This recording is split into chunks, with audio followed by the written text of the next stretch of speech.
Graças a Deus. Ok, vamos para a palavra. Quem trouxe Bíblia? Trouxe mesmo? E quem trouxe seu coração? Amém. É o mais importante. Vamos lá? Vamos para o texto de Marcos. O texto de Marcos, capítulo 3.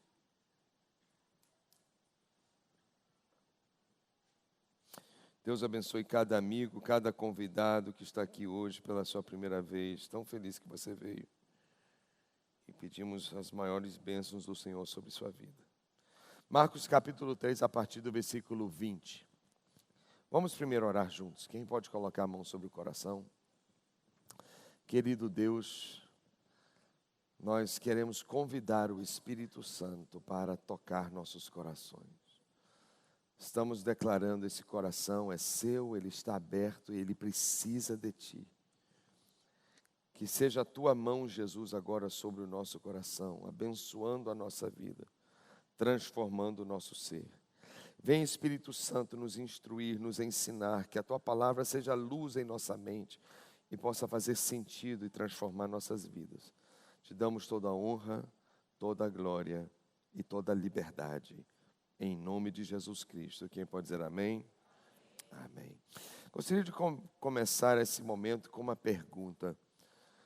Se alguém já teve alguma experiência negativa, uma experiência de fazer algo que se arrependeu de ter feito, obviamente todo mundo já passou por isso, mas eu digo assim, de algo tão para você, tão grave, que você acha que você não merece ser perdoado.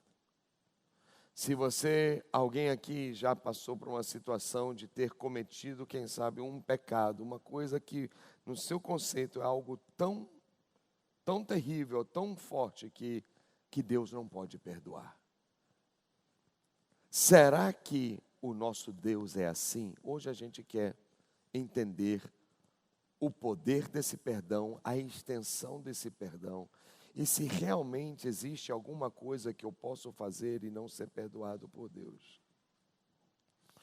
Porque quando você lê a Bíblia, e não apenas o Novo Testamento, mas principalmente lá no Velho Testamento, nós temos muitas palavras vindas da parte de Deus que ensina que o nosso Deus é perdoador, que o nosso Deus é misericordioso. Moisés, quando teve uma experiência com o Senhor em Êxodo 34, Deus disse: deixa eu falar um pouco sobre mim, quem eu sou.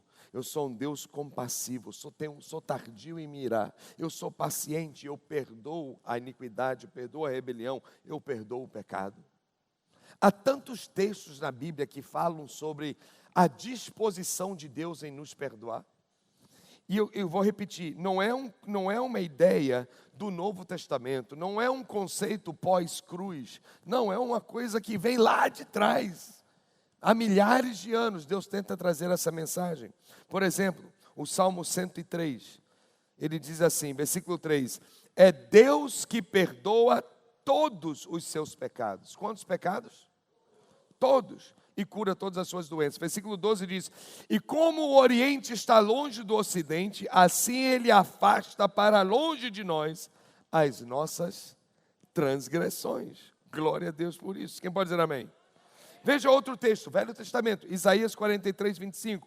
Sou eu mesmo, aquele que apaga as suas transgressões, por amor de mim, e que não se lembra mais de seus pecados. Isso aí merece um aplauso forte ao Senhor. Meu Deus! A Bíblia diz, Deus diz, eu não só apago suas transgressões, eu também nem me lembro. Quem pode dizer amém? Por favor, olha para alguém e diga assim, não me lembre que Deus esqueceu.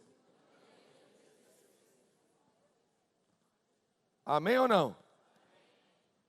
Tem gente que gosta de lembrar a gente, né? Lembra nossos erros, lembra o que a gente falou, lembra o que a gente fez, lembra do nosso jeito. Balança alguém e diga assim, para de me lembrar. Se Deus esqueceu, pelo amor de Deus, não me lembre. Quem pode dizer amém, Jesus? Isaías 1, versículo 18, ele diz assim, venham refletir juntos, diz o Senhor. Embora os seus pecados sejam vermelhos como a escarlate, eles se tornarão brancos como a neve. Embora sejam rubros como púrpura, se tornarão como a branca lã. Uau, que tremendo. E esse é um dos mais interessantes também, Miqueias, capítulo 7, versículo 18. Quem é comparável a ti, ó Deus, que perdoas o pecado e esqueces a transgressão do remanescente da sua herança? Versículo 19. Aliás, eu vou continuar lendo o 18. Tu que não permaneces irado para sempre. Quem pode dizer amém? Mas tens prazer em mostrar amor. Isso aqui é Deus, tá? Versículo 19.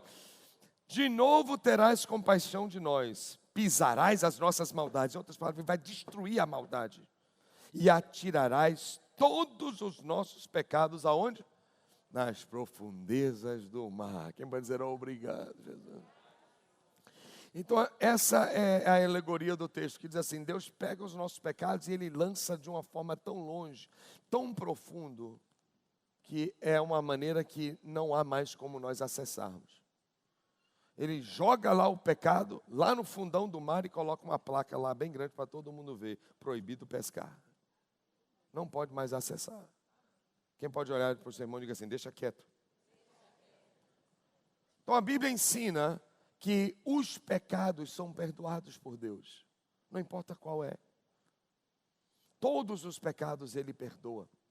Jesus, quando sentou agora no Novo Testamento com seus 12 na mesa, Ele distribuiu o pão e distribuiu o vinho, e Ele ali celebrou a última ceia. Ele disse assim: esse copo aqui que tem o vinho representa o meu sangue, e esse sangue é derramado para o perdão dos pecados. E lá no apóstolo João, primeira carta dele, no capítulo 1, ele diz assim: se nós confessarmos os nossos pecados, Deus é fiel e justo para nos perdoar dos pecados e nos purificar de toda injustiça. Então você vai ver do início ao fim, a Bíblia inteira, uma disposição de Deus em querer perdoar. Mas, será que existe algum pecado que Deus não perdoa? Será que é possível um homem cometer alguma coisa que Deus vai negar a misericórdia dele? Que Deus vai negar a compaixão dele? Qual deve ser o pior pecado? Fico pensando, talvez, será que tem algum pecado pior do que, por exemplo, matar Jesus? O pessoal daquela época, Jesus só fez o bem, ajudou tanta gente, curou tanta gente. E a Bíblia diz que chegou um momento em que Jesus foi julgado, Pilatos foi lá e colocou o criminoso, bandido lá, Barrabás, um guerrilheiro, e disse assim: olha, coloco na mão de vocês, ou Barrabás ou Jesus. E não é que o povo escolheu escolheu Barrabás? E aí ele disse assim: o que eu vou fazer com esse aí daqui? E o pessoal começou a gritar: mate esse cara, acabe com ele, arrebente ele, manda ele para a cruz. Crucifica o Filho de Deus. Uau! Mas não parou aí. A Bíblia também diz que Jesus, ainda na cruz, com os cravos nas mãos e nos pés, as pessoas olhavam para ele e zombavam, cuspiam nele, blasfemavam contra ele, falavam tanta atrocidade, e ainda diziam: já você não é Deus, você não é cheio de poder, salva-se a si mesmo, desça da cruz, mostra que você realmente tem poder. E Jesus, com tamanha lucidez, mesmo desidratado, com tanta hemorragia, ele ainda consegue fazer uma oração surpreendente. Quem lembra? Ele olha para Deus e diz: Pai, perdoa-os. Chego a me arrepiar todinho. Imagine o povo desejando matar Jesus. E assim, o Filho de Deus, gemendo de dor na cruz, ainda tiveram coragem de cuspir nele, de escarnecer dele. E ainda assim Jesus olha e pede para Deus fazer o quê? Perdoar. Então, até esse pecado pode ser o quê? Perdoado. Porém, tem um texto na Bíblia que fala de um pecado que é eterno. Fala de um pecado que não há perdão. Que pecado é esse? É o tema de hoje. A blasfêmia contra o Espírito Santo. E você pensar em dizer um Deus que ama tanto, que é tão paciente, que aceitou Jesus ser morto numa cruz para nos substituir e nos dar salvação. Existe um pecado que Ele não perdoa? Bem, vamos tentar responder essa pergunta, começando no texto de Marcos capítulo 3, ok? Marcos capítulo 3, versículos 20 em diante. Posso ler? Vamos lá então. Então Jesus entrou numa casa e novamente reuniu-se ali uma multidão, de modo que ele e os seus discípulos não conseguiam nem comer. Versículo 21. E quando seus familiares, quem está chegando agora? Os familiares de Jesus, ouviram, quem pode dizer ouviram? Ouviram falar disso, saíram para trazê-lo, arrancá-lo de lá à força, pois diziam: Jesus está fora de si, perdeu o juízo. Versículo 22. Agora um outro grupo chega. Qual é esse grupo? Os mestres da lei, que haviam descido de Jerusalém. Esses também diziam algo sobre Jesus. O que eles diziam? Ele está com Beelzebul, pelo príncipe dos demônios, é que ele expulsa demônios. Ok, rapidinho. Você nesse texto tem dois grupos com duas definições de Cristo. Aliás, todo ser humano vai fazer uma definição sobre Jesus. Quem é Jesus? Para a família de Jesus, Jesus estava fora de si. Para os fariseus, os escribas, aqueles caras que eram religiosos, eles olhavam para Jesus e diziam: ele está possuído por demônio. Essa era a definição deles.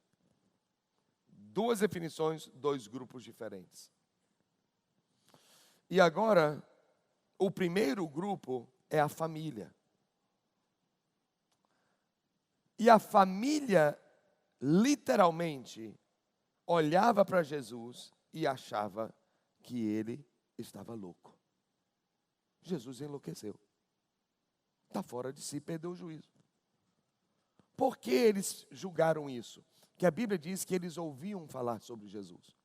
Se você analisar, a família de Jesus nunca foi de seguidor de Jesus. Só Maria. José, a gente não tem informação, a ideia é que José morreu cedo, quando Jesus era menino, porque ele não aparece mais na Bíblia, só no momento do nascimento e quando eles retornam do Egito e acabou. Mas, para quem não sabia, Jesus teve irmãos. Sabia disso ou não? A Bíblia fala que Jesus teve irmãos. Em outras palavras, Maria foi mãe de outras crianças. Misericórdia, pastor, não fala uma coisa dessa. Não, não sou eu que estou falando. É a Bíblia que está dizendo. Não vou ficar mostrando os textos para você, mas faz uma pesquisa em casa, é simples. Porque, entenda o seguinte, Jesus, ele precisou vir ao mundo como ser humano, então ele precisava vir desde o nascimento como gente. E o que Deus precisava, no bom sentido popular, Deus precisava de uma barriga de aluguel. Jesus não é metade Maria, metade Espírito Santo. Porque se Jesus fosse metade Maria, ele ia ter a hereditariedade de Maria, da mãe dela, do pai, do avô, do bisavô, do tetaravô, e ia herdar toda a natureza pecaminosa do ser humano, e Jesus já ia nascer em pecado. Então Jesus não nasceu em pecado, ele é o santo de Deus, é como o primeiro Adão. Só tiveram dois homens na terra que começaram imperfeitos, o primeiro Adão em Éden e agora o segundo Adão, Jesus. Só que Deus agora diz: eu encontrei uma jovem cheia de graça, eu encontrei uma jovem que ela sim tem um coração correto para passar por tudo que é preciso para ela ser a mãe e criar o meu filho quando for criança. E ele usa a barriguinha dela, o útero, e põe lá o filho dentro. Tudo bem até aqui? Só que o que a Bíblia diz? Depois que Jesus nasceu, Maria teve vida normal, casou com José, porque antes ela era só noiva, pariu. Depois que Jesus nasceu, ela casou com José, tiveram relações sexuais normais, e aí a Bíblia diz que ela foi mãe de 4 garotos, e ainda dá o nome dos meninos. E a Bíblia também diz que ela teve filhas, está no plural, pelo menos 2, mas não dá os nomes das meninas. Então, Jesus tinha pelo menos 6 irmãos. Só que esses irmãos nunca seguiram Jesus, porque nunca conseguiram acreditar que Jesus era Deus. Que Jesus era filho de Deus, que ele se dizia que ele era filho de quem? Mas na cabeça ele disse, como é que você é filho de Deus? Você é filho do meu pai, rapaz, você é filho de José. Você consegue acompanhar a dificuldade deles? Porque você sabe que naquela época a mulher paria um menino atrás do outro, né? Então era tudo uma escadinha. E aí Jesus vai crescendo, ele é o mais velho. Tem 3 anos, 5 anos, 10 anos, 12 anos, 16 anos. E a galerinha está toda atrás. Então para eles a coisa mais normal era ver Jesus como gente. E daqui a pouco eles começam a ouvir.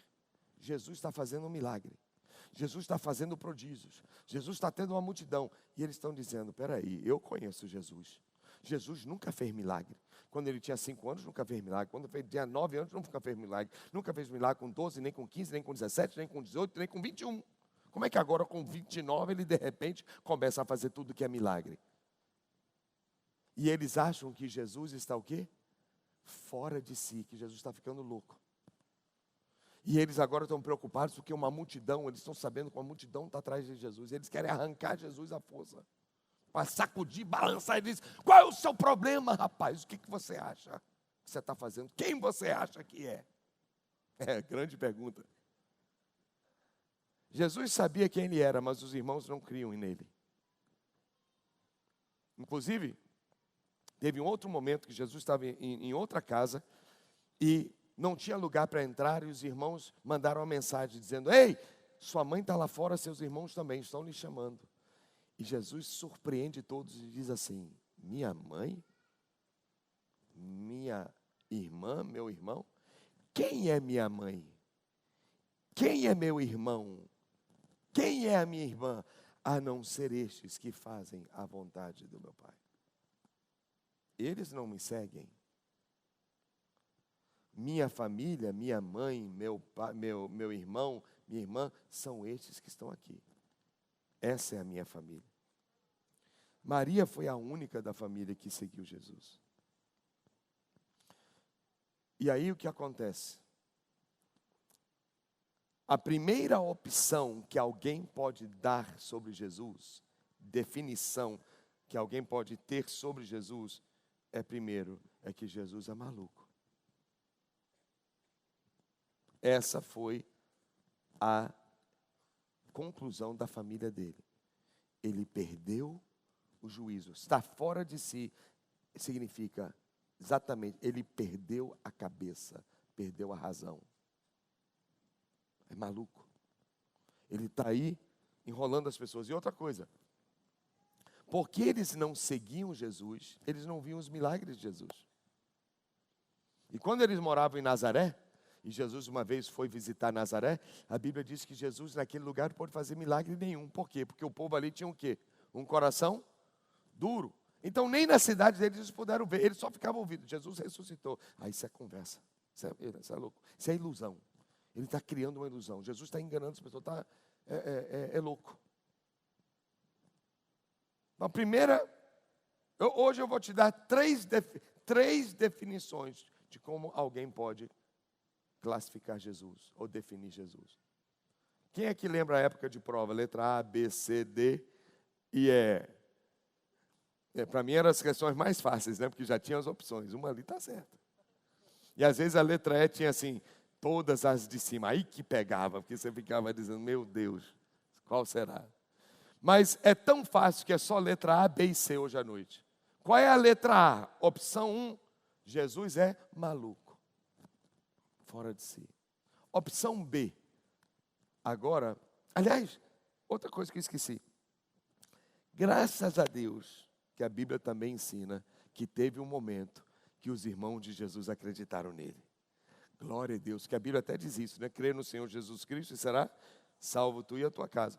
Quando foi que os irmãos de Jesus creram nele? Bem, quando souberam que ele ia receber pena de morte, eles viram Jesus morto. A mãe carregando um corpo de Jesus morto. Eles viram Jesus morto. Só que 3 dias depois, eles também viram Jesus vivo, ressurreto dentre os mortos. Então, graças a Deus, pelo amor de Deus, se não cresce agora também, a coisa ia ser ruim demais. Então, finalmente, eles acreditaram. E a Bíblia diz que um dos irmãos de Jesus se tornou um grande pastor na igreja de Jerusalém. O nome dele é Tiago. Bem, então, opção A, enquanto eles não criam, enquanto Jesus não tinha ressuscitado, para eles Jesus está fora de si, maluco. Opção B, os religiosos. Esses, diferentes da família de Jesus, seguiam Jesus. Não só seguiam, perseguiam Jesus.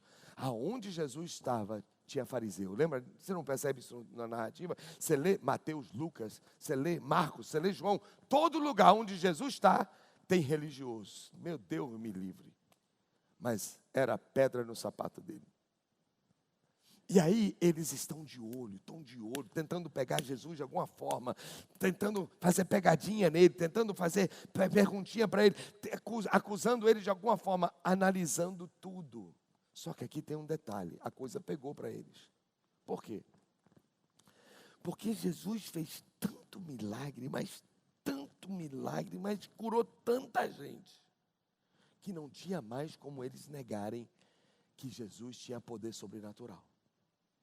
Não havia mais como negar que Jesus tinha poder sobre demônios e Jesus tinha poder sobre doenças. Olha, nunca houve uma sociedade, nem antes e nem depois, que presenciou tanto milagre diante dos olhos deles. Nunca houve uma sociedade que viu tanto sobrenatural. João disse que se fosse narrar a história de cada milagre que Jesus fez, não ia ter livro na terra para poder registrar. Jesus não curou dezenas. Os fariseus não viram apenas dezenas de milagres. Eles testemunharam milhares de milagres. Uma coisa é dizer assim: um cego enxergou. Não, ali ele foi enrolado, ele fez um drama e contratou um ator. E tal. Uma coisa é tentar justificar uma cura. Outra coisa é você tentar justificar 200 cegos vendo. 1000 aleijados andando. Sei lá qual é o número, a Bíblia diz que não tinha como contar. Então chegou um momento que era impossível negar o fato que Jesus tinha algum poder sobrenatural. Só que a questão era, se eles admitissem que o poder que ele tinha era de Deus, então o povo ia seguir Jesus. E eles odiavam Jesus, queriam matar Jesus desde o começo. Então, para poder afastar as pessoas de Jesus, eles tinham que dizer o quê? Que o que ele estava fazendo era o poder de quem? Do diabo. Então, o poder é sobrenatural. Então, não é poder humano. Não é maluco, porque maluco não pode fazer essas coisas. Então, é sobrenatural. Então, sobrenatural ou é Deus ou é o diabo. Então, se é Deus, vão seguir Jesus.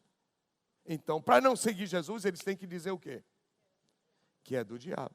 E diz assim, você... Aliás, eles nem disseram você, porque a Bíblia não indica que eles falaram a Jesus. Eles ficavam espalhando isso para as pessoas. E diziam entre os outros, olha, isso aí sabe por que ele faz? Porque o Satanás está dentro dele. Então o príncipe dos demônios está dentro dele, chamado Beelzebu. Era o título de Satanás. Então, porque o maioral é como hierarquia. Então, porque Satanás está dentro de Jesus, então ele tem autoridade para dizer aos demôniozinhos, ralezinho aí, qualquer, para mandar sair, porque o maior está dentro dele. Então, ele expulsava os demônios por causa disso. Essa era a lógica, a única explicação que eles poderiam dar para justificar o sobrenatural na vida de Jesus. Ok. Aí Jesus para, sabe o que eles estão dizendo, e aí chama a turma e diz assim: ei, vem cá vocês, vamos conversar aqui. E aí Jesus diz o seguinte, veja Mateus, capítulo 3, versículo 23. Então Jesus os chamou e lhes falou por parábolas. Como pode Satanás expulsar Satanás? Se um reino estiver dividido contra si mesmo, não poderá subsistir. Se uma casa estiver dividida contra si mesma, também não poderá subsistir. E se Satanás se opuser a si mesmo e estiver dividido, não poderá subsistir. Chegou o que então? Vai acabar o fim do Satanás, se ele estiver dividido contra si mesmo. Aí ele fala agora, versículo 27, interessante esse texto. Ele diz, de fato, ninguém pode entrar na casa de um homem forte, de um valente, e levar dali os seus bens, sem que antes amarre o valente, ou amarre o guardião daquela casa. Só pode entrar e saquear ou roubar a casa dele se amarrar os valentes. Ok, o que ele está querendo dizer aqui? Ele está dizendo assim: você está dizendo que eu expulso demônios porque Satanás está dentro de mim. E ele diz assim, vamos ver se há lógica nesse pensamento de vocês. Se o diabo está tentando lutar contra Deus, e ele está tentando afastar as pessoas de Deus, se o inimigo está competindo contra Deus e querendo destruir as obras de Deus, como é que ele vai vencer o reino de Deus destruindo a si mesmo? Como que ele pode vencer essa luta dividindo a si próprio? Se Satanás está expulsando a própria obra dele, se ele está desfazendo as próprias coisas dele, como é que ele vai sobreviver? Como vai o reino dele crescer? Não vai ter como, vai ser o seu fim, vai acabar. Então Jesus está dizendo assim, olha, a sua conclusão é absurda. O seu pensamento é ilógico, não tem sentido algum. Então, se para explicar o sobrenatural, ou é o diabo ou é Deus, então não tem sentido algum ser o diabo, então só pode ser o quê? Alô? Deus. E ele diz assim, então eu lhe digo uma coisa.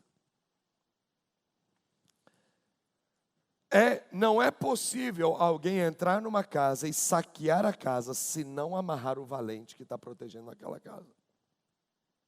Então, se eu estou aqui soltando as pessoas que estão amarradas pelo Satanás, então significa que chegou alguém mais forte do que Satanás. E eu estou amarrando e soltando as pessoas que estão oprimindo a vida, que ele está oprimindo a vida delas. Então, Jesus traz a consciência. Quem crê que Jesus é maior do que o diabo, diga amém. Então ele prova, ele diz, é ilógico, um absurdo o que você pensa. Então só pode ser Deus. Por isso que ele diz no outro texto, em Mateus 12, ele diz assim, então se eu expulso o demônio pelo Espírito de Deus, então é chegado a vocês o reino de Deus. E aí eles se calaram, eles não tiveram o que dizer. Aí agora Jesus vem e fala sobre um pecado que muitos acreditam ou interpretam ser imperdoável. Lembre-se, eu aprendi no seminário, desde um estudioso da Bíblia, nos meus primeiros anos, que se você tira um texto do contexto, é um pretexto. A gente não pode analisar um texto só de um versículozinho e criar uma doutrina em cima. A gente tem que ver o versículo está inserido numa história. E o que está acontecendo no texto. Por isso que eu trouxe esse movimento todo aqui de informação. Aí, finalmente, Jesus vem e diz o seguinte. Acompanha aqui. Versículo 28. Eu lhes asseguro que todos os pecados e blasfêmias dos homens lhes serão perdoados. Vou repetir. Jesus diz, eu lhes asseguro que quantos pecados? Todos os pecados e blasfêmias dos homens lhes serão perdoados. Mas, quem blasfemar contra o Espírito Santo, nunca terá perdão. É culpado de quê, irmãos? de pecado eterno. Quem pode dizer misericórdia? Por que Jesus falou isso, gente? Que é um pecado eterno. Versículo 30 responde.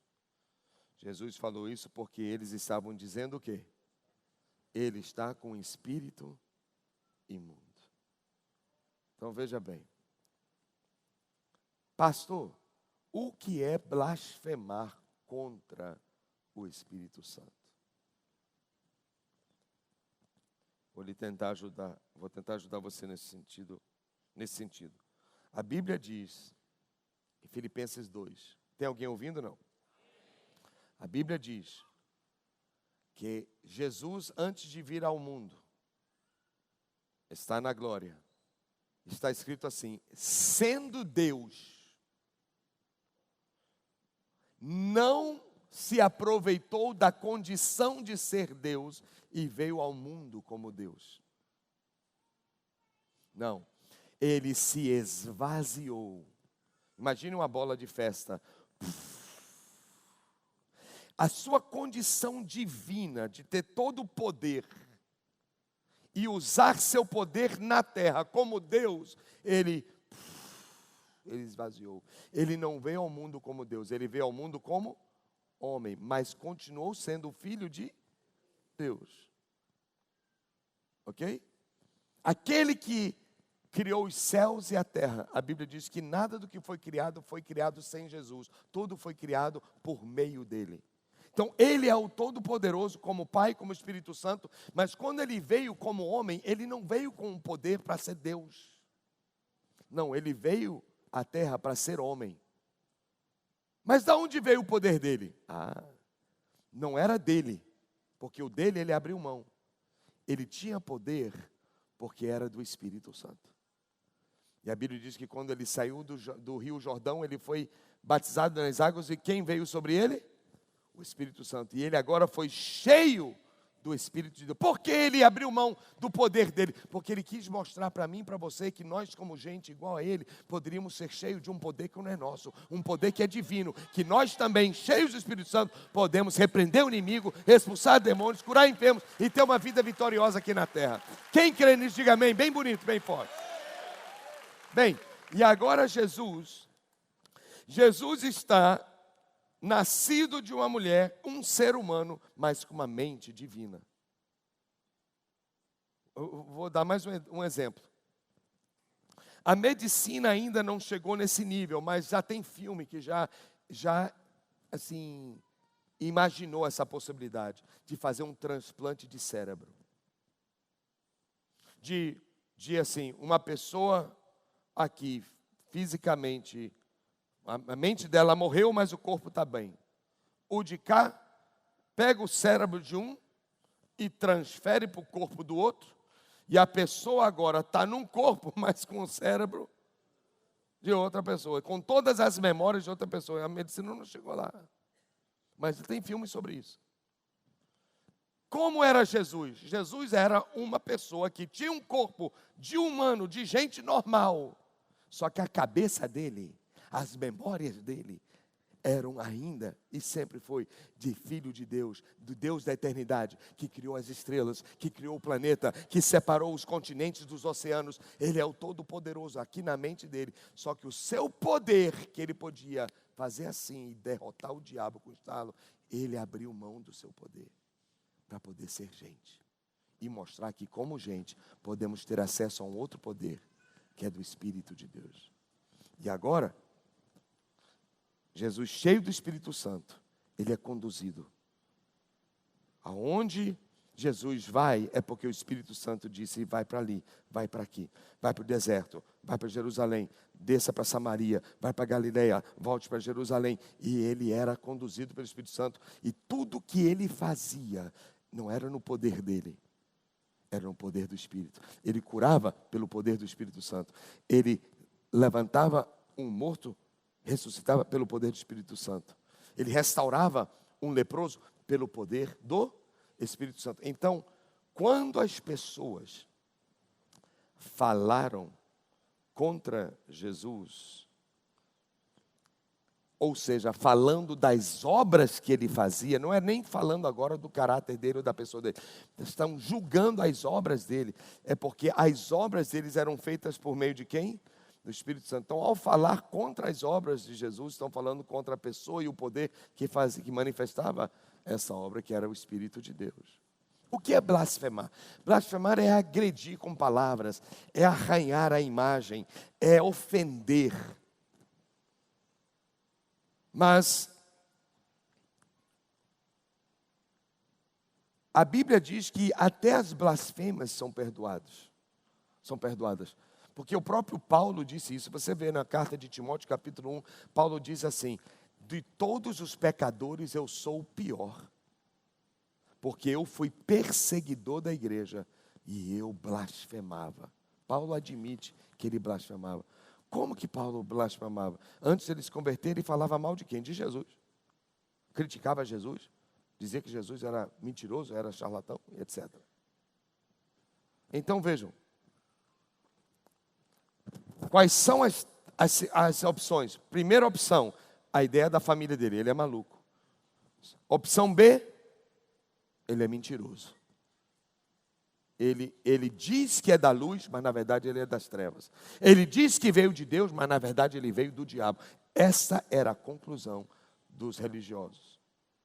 Mas quantos aqui creem que Jesus veio de Deus? Diga amém. Então, opção C, ele não é maluco, ele não é mentiroso, ele é o Messias. Ele é quem ele diz ser. Ele expulsou os demônios, porque ele tinha o poder de Deus na vida dele para expulsar esses demônios, para curar os enfermos. Agora, onde está a blasfêmia? O que é blasfemar contra o Espírito Santo, que não tem perdão? E eu espero que isso faça duas coisas. Primeiro, que traga temor a todos nós. Mas dois, traga consolo. Porque talvez tenha alguém aqui que pense: pastor, será que eu já blasfemei contra o Espírito Santo e não tem mais esperança para mim? Uma vez eu atendi uma jovem, depois de um culto, ela veio chorando para mim. E eu disse: o que foi, filhinha? O que está acontecendo? Ela disse: pastor, não tem jeito para mim. Eu disse: por quê? Ela disse: eu fiz algo terrível, pastor, na minha vida. O que você fez? Eu blasfemei contra o Espírito Santo. E agora não tem perdão para mim. Nem adianta o Senhor nem orar por mim, que Deus não vai te ouvir. O que era isso? Ela tinha um entendimento equivocado. Ela achou que o que ela fez foi uma blasfêmia contra o Espírito Santo. E ela estava vivendo debaixo de opressão e condenação da mente dela. E o inimigo aproveitando essa mentira para arrebentar ela. A Bíblia diz: conhecereis a verdade, e a verdade vos libertará. Então, quando Jesus está na cruz, disse: Pai, perdoa-os, porque eles não sabem. Ou seja, o que eles souberam, o que eles sabiam, era um conhecimento limitado que fez com que eles agissem daquela forma. Mas se eles tivessem um conhecimento diferenciado, eles não iam pensar dessa forma. Então, o que é a blasfêmia do Espírito Santo? É muito simples. É muito simples. Primeiro, deixa eu dizer o que não é a blasfêmia contra o Espírito Santo. Blasfêmia contra o Espírito Santo não é alguém falar mal do Espírito Santo. E Deus dizer: eu estou tão ofendido com você. Eu estou tão triste para você que, olha, viro minhas costas para você. E sabe uma coisa? Nunca mais quero te ver na minha vida. Isso não é a blasfêmia contra o Espírito Santo. Não significa isso. Quem ouviu? Vou repetir. Tira da cabeça a ideia de que blasfemar contra o Espírito Santo é alguém olhar para uma obra do Espírito Santo e dizer que é do demônio, que isso não é de Deus, que isso e falar contra uma obra genuína do Espírito Santo e dizer que é do diabo, e Deus ficar tão triste, tão ofendido, que ele vira as costas e diz assim: não adianta o que você fizer, você pode chorar, você pode visitar 10 igrejas, pode fazer campanha, pode pedir qualquer pastor para orar por você. Sabe uma coisa? Eu estou tão chateado que, sabe uma coisa? Eu vou te condenar para o inferno para sempre, eu não quero mais saber de você. Isso não é blasfêmia contra o Espírito Santo. Então, pastor, o que é? Estou tentando chegar lá, calma. O que é blasfemar contra o Espírito Santo? É muito simples.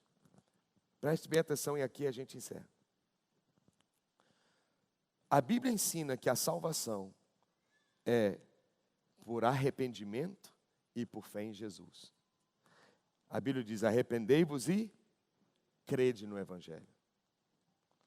Como que alguém é salvo? Pelo arrependimento e a fé em quem, irmãos? Não entendi. A fé em quem? Diga o nome dele bem bonito para todo mundo entender. Ok. É a fé somente em Jesus. Agora, raciocine comigo. Vem um religioso desse, e depois de avaliar tudo que Jesus ensinou, depois de ver milhares de coisas sobrenaturais acontecendo, e ele traz uma conclusão, ele bate o veredito e ele diz: isso é o demônio, isso é o diabo dentro de Jesus. Ele tomou uma decisão. Ele concluiu os pensamentos dele nesta, eu vou dizer inverdade, mas para ele é uma verdade. Ok, agora, pensa agora no fariseu. Se um fariseu agora vem e olha Jesus e diz assim: esse cara está possuído por Satanás. E a Bíblia ensina que Jesus é o único meio da salvação. Você acha que esse fariseu, ou essa pessoa que olha para Jesus e diz ele é possesso por demônio, você acha que ele vai até Jesus para pedir arrependimento dos pecados? Pedir perdão dos pecados? Vai ou não vai? Não. Se ele olha para Jesus e ele diz, ele é possesso por Belzebu, ele vai ter fé em Jesus para ser salvo? Não. Então o que acontece? O pecado que ele tem, porque ele atribui a Jesus uma obra demoníaca, então ele nunca vai a Jesus para poder ter fé. Então, se ele nunca chega para Jesus para ter fé, ele nunca vai se arrepender em nome de Jesus para a sua salvação. Então, o pecado que há nele nunca será o quê? Perdoa, porque ele nunca se arrependeu e nunca teve fé no único que poderia salvar a vida dele. Fez sentido ou não fez? Vou falar de novo. O que é blasfemar contra o Espírito? O que é um pecado imperdoável? Na verdade, não é pecado imperdoável. É um pecado que nunca foi perdoado. Por quê? Porque nunca houve arrependimento. Porque se Jesus é a porta, e é a única porta que pode ir para o céu, e a pessoa olha para Jesus e diz, não, ele não é filho de Deus, ele é cheio de Satanás, então ele nunca vai para essa porta para ser salvo. Então o pecado dele nunca vai ser perdoado. Então, se ele nunca é perdoado, o seu pecado será eterno e vai ser condenado e afastado de Deus para toda a eternidade. Faz sentido ou não? A pessoa está lá andando na paralela, pá, avenida paralela, e o destino dela é Itapuã. Imagine que na paralela só existe uma saída. Nem sei se tem mais de uma, sei lá. Mas no exemplo é o seguinte, só tem uma saída para Itapuã. Uma. É a única. Se perder a saída, não dá para fazer lá por trás. Não, tem que ir, fazer o retorno de novo e entrar. Tá bom. Aí a pessoa está lá dirigindo. E está com alguém. E a pessoa diz assim, entra aqui, a saída é aqui. E o motorista diz, não, aí não é a saída. Isso não leva para Itapuã, isso leva para Barra. Não é Itapuã. Eu vou perguntar a você, se ela insistir com essa ideia, ela vai chegar quando em Itapuã? Não ouvi. Como? Nunca. É a mesma coisa. Jesus é a única porta para o céu e para a salvação. E se a pessoa diz, não, Jesus tem demônio, Jesus não tem Deus, então essa pessoa nunca vai chegar no céu, porque a única saída que tinha para a vida dela, ela fechou e ela negou. Quem entendeu? Faz sentido agora? Amém? Então, a blasfêmia do Espírito Santo não é Deus punir alguém e dizer, você me ofendeu, agora você vai se lascar, vou te enviar para o inferno e nunca mais você vai ser salvo. Não é isso. É algo tão simples, que é o que nós entendemos. A pessoa fechou a porta, a única que tinha, para ela ser perdoada. Quem entendeu diz amém? Então vamos orar, vamos agradecer a Deus pela graça e a salvação que Ele nos deu. Vamos ficar em pé e agradecer ao Senhor. Oh, meu Deus.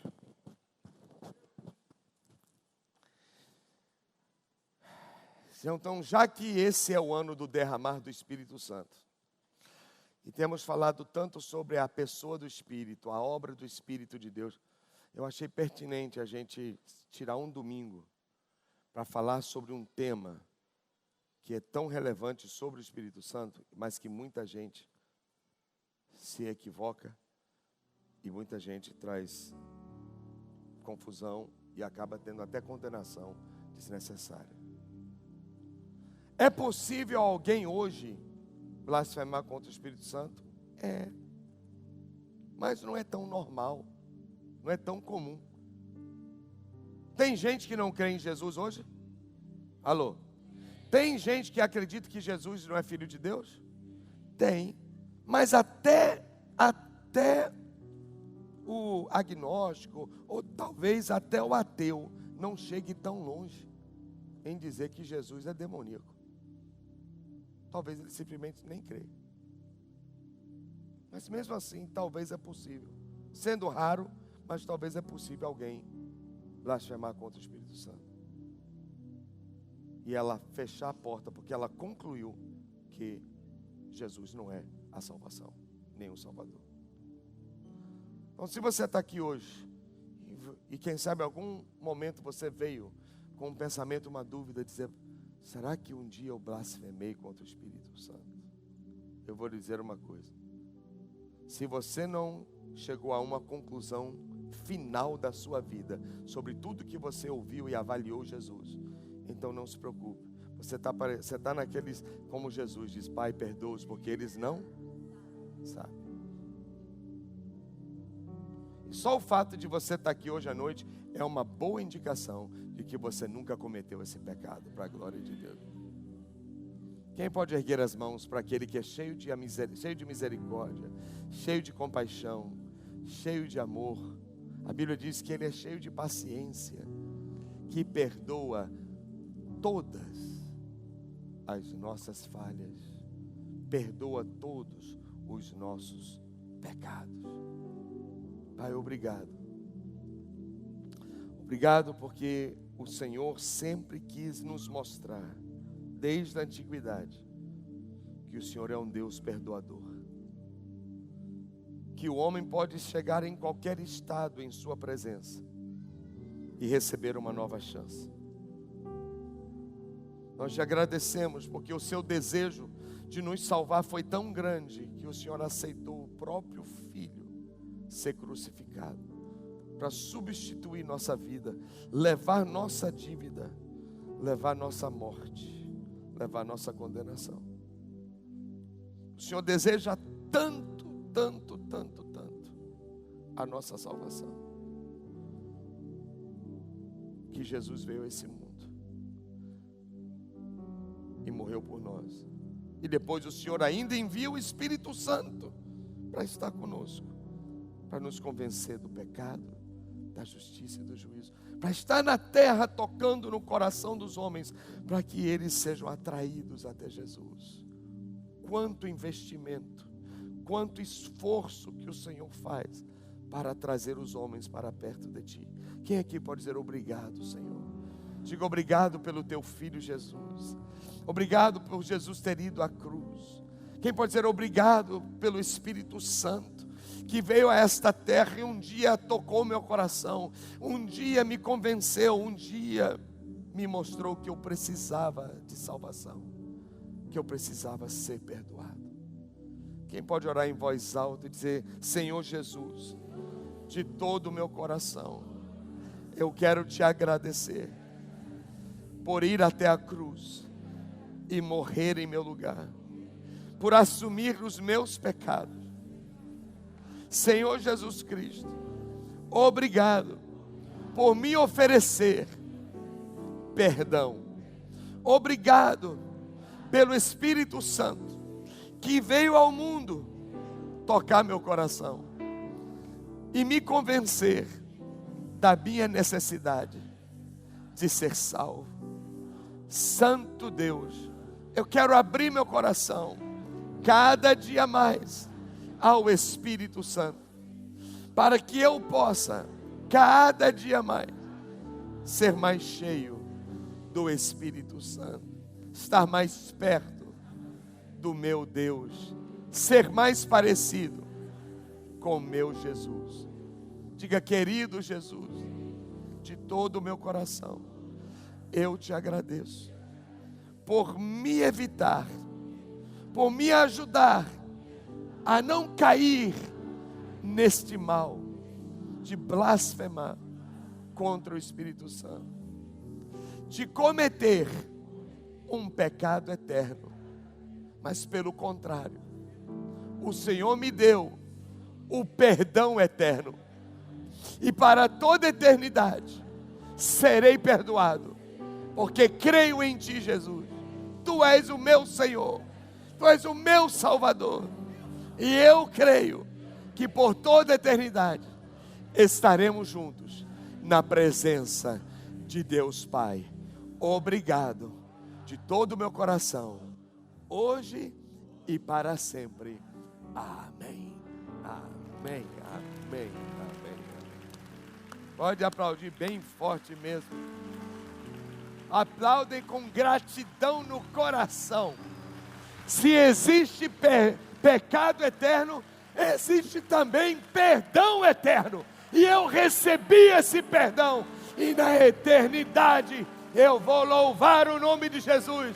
Um dia eu vou olhar para Ele face a face, vou abraçar Ele, dar um cheiro nele, vou dar um beijo na face dele, e eu vou dizer: obrigado, obrigado, Jesus, por me perdoar.